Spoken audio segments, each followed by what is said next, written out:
Madame Marinelli, vous êtes assistante sociale chez ArcelorMittal et j'aimerais que vous nous parliez de l'ampleur du phénomène de surendettement que vous constatez chez les salariés d'ArcelorMittal et que vous nous montriez aussi que le risque n'est pas toujours là où on le croit et qu'enfin vous nous montriez quel type de prise en charge est-ce que vous mettez en place chez ArcelorMittal. D'accord. Donc en fait, le surendettement est effectivement une réalité aussi en entreprise et pas nécessairement dans le cas de salariés, en fait avec des salariés qui ont des salaires corrects. Je parle par exemple effectivement de la sidérurgie dans laquelle je travaille. Il faut savoir que la majorité des salariés chez nous travaillent principalement sur tournée, donc poste de nuit, travail de week-end, travail de jours fériés, ce qui fait qu'ils bénéficient de ce fait-là de certaines primes, de majoration de salaire, etc. Et malgré ça, actuellement, nous traitons environ 130 dossiers de saisie, cession, sommation, qui se rapportent à 75 salariés.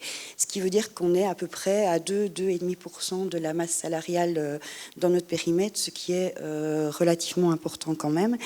Et ce qui montre aussi que, oui, un autre chiffre qui est relativement interpellant aussi, c'est la moyenne salariale de ces personnes justement chez nous qui ont ces soucis de saisie-cession. Nous avons fait le calcul pour ce mois d'avril 2019 maintenant. Il faut savoir que la moyenne des salaires bruts de ces personnes s'élève à plus de 4 000 euros. Donc on est un petit peu au-dessus de 4 000 euros de salaire brut pour les personnes chez nous qui sont touchées par les saisies et les cessions. Et donc ça montre effectivement que un bas revenu n'est pas la seule et unique cause des surendettements des ménages en tout cas. Voilà. Alors effectivement, on fait face à cette problématique dans l'entreprise qui touche nos salariés. Et il y a un constat qui est très clair, c'est que le surendettement augmente le risque d'anxiété, le risque de stress, le risque de dépression. Ça augmente aussi la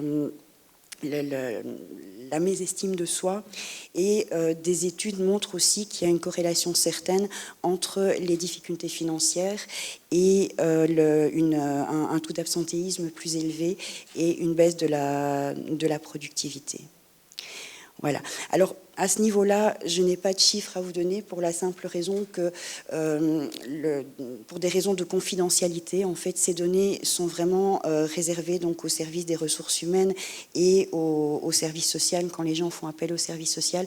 Et il n'y a aucune perméabilité avec les managers de production, par exemple, pour ne pas, notamment, que les gens soient aussi encore stigmatisés sur leur lieu de travail, dans les services, etc. Donc c'est pour ça qu'on n'a pas de chiffres à donner. Mais je dois dire que depuis 28 ans que je suis dans le service social d'entreprise, je peux témoigner des ravages que fait le surendettement, tant au niveau personnel qu'au niveau professionnel. Il y a des tas d'anecdotes qui sont vraiment très, très significatives à ce niveau-là. Et donc, au niveau de l'entreprise, nous avons les saisies-cessions, en fait, sont traitées à deux niveaux. Donc, tout ce qui est le volet administratif de traitement des saisies-cessions est pris en charge par un spécialiste RH au niveau du service des ressources humaines. Et donc, c'est une personne qui a déjà pas mal d'expérience dans ce domaine-là, qui est en plus très humaine. Et donc, on essaye de cette façon-là d'humaniser le plus possible donc, les contacts avec les personnes en saisie-cession. Et il essaye au mieux de les accueillir, les conseiller, les renseigner et les orienter vers le service social pour une prise en charge. Et donc, au niveau charges administratives, cette personne, uniquement pour les saisies-cessions, ça équivaut à 30% d'un équivalent temps plein. Voilà. L'autre niveau de prise en charge donc dans l'entreprise des saisies-cessions et surendettement et difficultés financières se passe au niveau du service social. Et donc on se rend compte que d'abord, l'objectif général du service social d'entreprise, ou en tout cas dans notre entreprise, c'est la prise en charge des problématiques sociales de nos salariés qu'ils ont à l'extérieur pour ne pas qu'elles se transposent sur le lieu de travail et dans leur vie professionnelle. Et il faut dire que les problématiques sont très diverses et souvent se cumulent, et le surendettement ne fait pas exception dans ce cas-là, parce qu'on sait que le surendettement soit crée, soit exacerbe d'autres difficultés, comme les difficultés familiales, les difficultés de couple, les problématiques de santé. Et donc aussi chez nous, la prise en charge doit être globale pour qu'à terme, on arrive à mener une action structurante sur le long terme. On a cette chance aussi dans l'entreprise de pouvoir recourir à d'autres disciplines. Je pense par exemple, on a en interne une infirmière diététicienne, donc chez qui les salariés peuvent aussi gratuitement se présenter, et qui peut-être leur expliquer que alimentation bas budget ne veut pas nécessairement dire mauvaise alimentation. On a aussi une psychologue consultante. Lorsque le poids du surendettement au niveau psychique est trop important, nous pouvons nous adresser à elle aussi. Et nos médecins du travail, de leur côté, proposent toute une série de check-up qui sont importants, je pense aussi, parce qu'on sait que dans le surendettement, le budget soins de santé est un budget qui est souvent maltraité aussi. Voilà.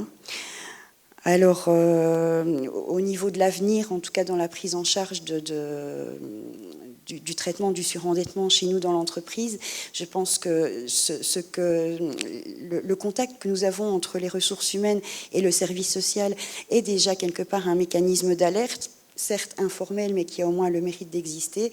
Mais je pense que dans l'avenir, on va devoir probablement aiguiser énormément tout le volet prévention, parce que les gens arrivent très tard chez nous. Et je pense que ça se fera très certainement par l'information et l'éducation, mais aussi, je pense, par la recherche de solutions innovantes en matière de détection précoce des profils à risque. Merci beaucoup pour ce témoignage. Monsieur Recchia, vous avez également un autre témoignage. Vous pouvez rester. Restez, ne nous laissez pas seuls. Donc, vous êtes psychologue du travail au sein du groupe Poste. Et vous avez contribué à la mise en place d'un dispositif d'accompagnement psychosocial en interne. Et j'aimerais que vous nous en parliez et que vous complétiez peut-être le témoignage de Madame Marinelli avec ce qui se fait en plus ou comparativement chez vous. D'accord. Donc, effectivement, si on parle de surendettement, c'est un sujet tabou et essentiellement privé. Donc, on va se poser la question, qu'est-ce qu'une entreprise va avoir à voir avec cette thématique-là, ou avec cette problématique. Donc, comme Madame a mentionné, effectivement, il y a un impact sur la productivité. Donc, au début, ça peut être des pensées. On est physiquement présent au travail, mais par les pensées, pas vraiment. Et ça peut aller aussi, effectivement, au niveau de l'absentisme. Donc, Poste a mis en place, en 2013, un dispositif d'écoute pour le personnel. Il existait sous une forme différente déjà précédemment. Donc, ce pôle d'écoute est composé de moi-même en tant que psychologue du travail et d'une assistante sociale. Donc, on est un pôle d'écoute où on accompagne des situations d'ordre privé et professionnel. Ce qui est important, en fait, c'est que c'est une démarche volontaire du collaborateur. Les échanges qui ont lieu dans ce dispositif sont strictement confidentiels. Il s'agit d'un service de poste, donc c'est un service gratuit pour le personnel. Et nos bureaux, et ça je pense c'est aussi un élément très important, sont situés en dehors du siège social et des bureaux officiels. Donc on n'a pas d'accueil, c'est très discret en fait. L'aspect de discrétion est important. Donc qu'est-ce que Poste propose spécifiquement par rapport à l'accompagnement au niveau du surendettement ?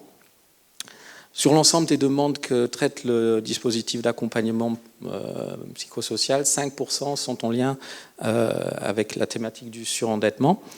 Donc ça se fait, comment ça se fait ? C'est d'abord une analyse de la situation financière. Donc la personne apporte les documents, toutes sortes sur les salaires, les crédits en cours, les factures. On s'aide aussi avec l'outil de calcul disponible au niveau budget de la Ligue. Donc voilà, qui permet de faire une analyse.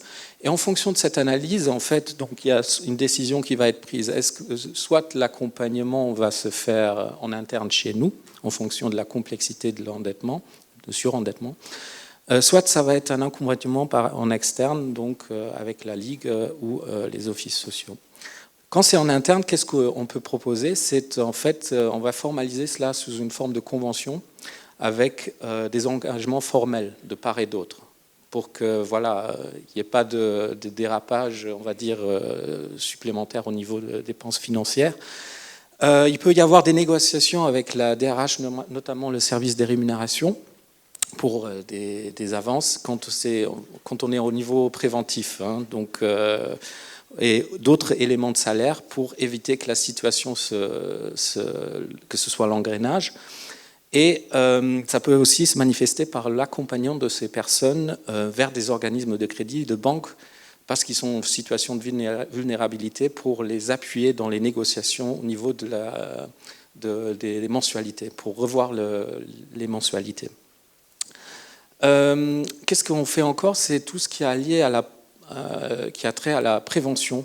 Donc ça va être via des informations sur notre intranet et également sur notre journal interne où on publie des informations pour prévenir les situations de surendettement. Comme aussi chez Arcelor, nos collaborateurs au niveau des services des rémunérations, quand ils sont informés sur une saisie, une cession, ils sont orientés vers le dispositif APS, donc d'assistance psychosociale. Je vous remercie. Merci.